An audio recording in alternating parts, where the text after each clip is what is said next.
Žinot, kodėl Mažeikiai yra unikalus miestas? Dėl to, kad čia yra labai daug šviesoforų, kurie nežinia ką reguliuoja, jie greičiau išreguliuoja visą eismą, kuris vyksta tiek senamiestyje, tiek ir mikrorajone.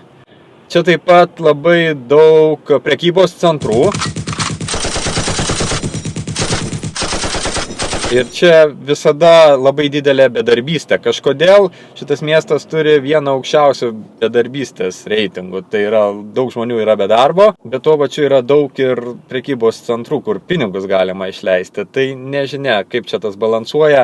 Aišku, darbo čia yra, tik tai reikia sugebėti kažką. Tai matyti yra labai daug tokių, kurie nelabai ką sugeba ir arba tai, ko jie sugeba, jiems to nereikia. Bet ne apie tai. Šį kartą apie tai, kad miestas ypatingas dar ir tuo, jog žmonės nuolatos yra nepatenkinti ir sako ne bet kokiai gerai iniciatyvai arba tai, kas padėtų miestui. Ir visų pirma, dabar reiktų paminėti apie tai, kad Statoilas šiandien nutarė pastatyti degalinę ir žmonės sukilo. Sako, ne, mums to nereikia. Kam? Kam visą tai? Juk šalia yra Orlen degalinė, o čia dar viena, žmonės, sukilkim, neleiskim, protestuokim. Ei, atsiras darbo vietų, atsiras tualetas, į kurį bus galima nueiti ir jis bus švarus, bet išnyks ta žalia veja ir du medžiai, prie kurių buvo galima nuvežti šunis pašikdinti. Tai čia močiutėms turbūt tas labai nepatinka ir jos tam priešinasi.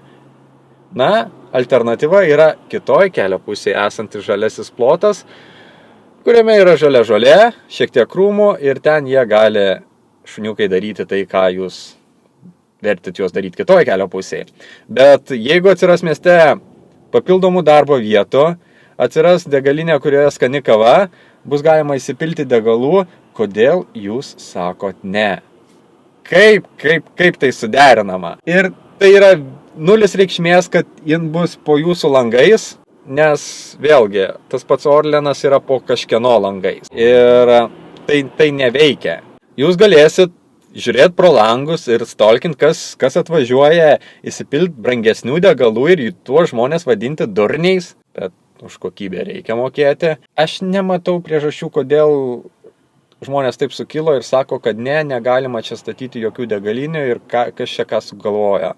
Nuobodu kaip Mažeikiuose šitą frazę žino visi, bet stengtis, kad ir dar labiau nieko nevyktų ir nieko nebūtų mieste, tai jūs einat kažkaip ne taip prieš srovę. Jeigu jūs sakytumėt, kad valio, mieste bus papildomų darbo vietų, degalinė ir nuo to miestui tik tai geriau. Aš manau, kad Statoilas nėra toks durnas ir jis jos čia tikrai nestatytų, jeigu nematytų reikalo to daryti.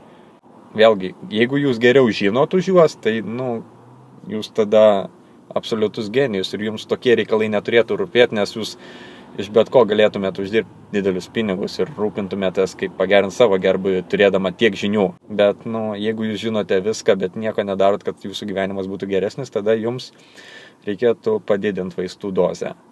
Taip, kad džiaugiuosi, kad Mažeikiuose atsiras Statoilas, puikiai degalinė, puikus aptarnavimas ir čia dar trūktų kokio Akropolio, dar 3 Maximo ir dar kažko. Ir tada gyvenimas būtų thumbs up.